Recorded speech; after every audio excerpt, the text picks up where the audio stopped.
आज सुबह से ही कुछ अजीब सा मौसम था। शाम होते होते बारिश शुरू हो गया था। नीरज अब तक घर नहीं आए थे, सो मैं हर 5 मिनट में चिंतित होकर खिड़की से बाहर देखने चली जाती। इतने में घंटी बजी। मैं दौड़कर दरवाज़ा खोलने गई तो देखा नीरज थे।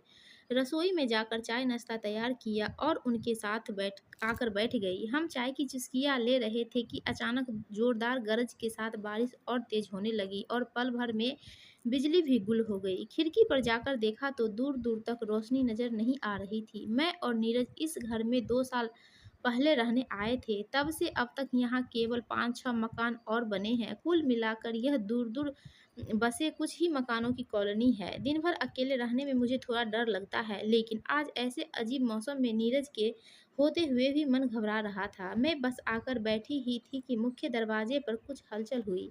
नीरज उठकर दरवाजे की ओर जाने लगे तो मैंने झट से उनका हाथ पकड़कर मना कर दिया। न जाने इस वक्त कौन आया हो। आप दरवाज़ा मत खोलिए। ठीक है सुधा, तुम घबराओ नहीं, मैं खिड़की से देखने की कोशिश करता हूँ।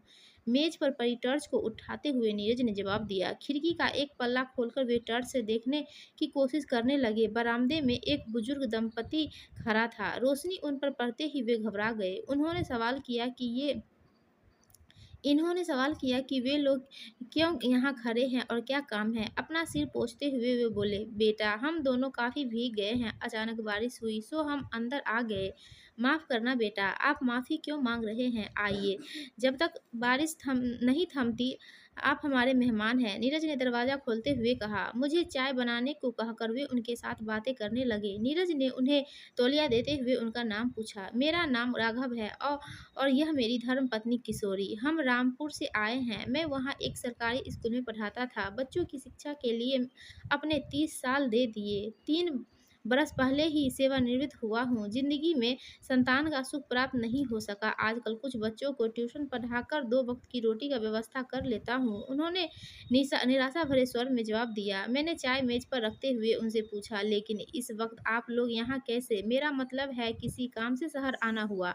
हाँ बेटा, असल में 1 हफ्ते पहले शहर के एक समाजसेवी संस्था ने बुलावा दिया। छोटे से गांव में रहकर भी इतने वर्ष मैंने बच्चों को शिक्षा दी। इस संदर्भ वे मुझे 25,000 रुपये देकर सम्मानित करना चाहते थे। इस उम्र में संस्थान की तरफ से पैसा की मदद हमारे लिए बहुत बड़ा सहारा थी। सो मैं और मेरी पत्नी यहाँ चले आए। उन लोगों ने आने जाने का किराया देने का बात कही थी। आज ही सुबह हम उनके बताए हुए स्थान पर पहुँचे तो पाया कि वहाँ कोई कार्यक्रम नहीं हो रहा। संस्थान के उपाध्यक्ष की आकस्मिक मृत्यु होने के कारण सब कुछ स्थगित कर दिया गया है। उन्होंने सभी से माफ़ी मांगते हुए घर लौट जाने को कहा।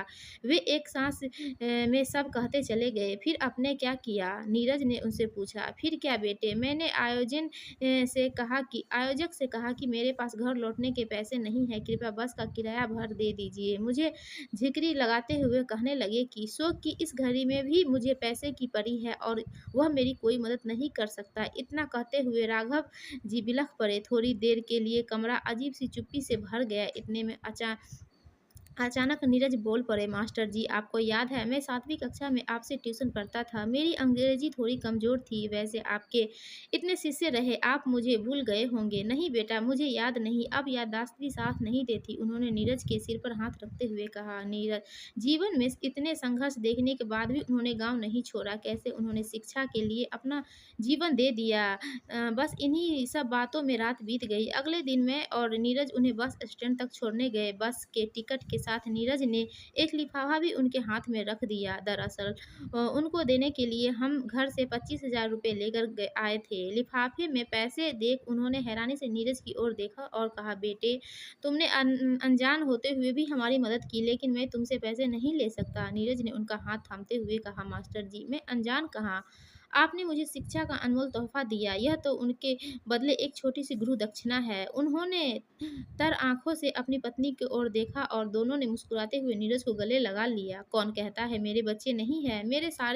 इतने सारे शिष्य ही मेरे बच्चे हैं। आज नीरज ने मुझे असली सम्मान दिया है, कहते हुए वे खुशी से फूले नहीं समा रहे थे। उन्हें विदा कर हम घर के लिए निकल पड़े।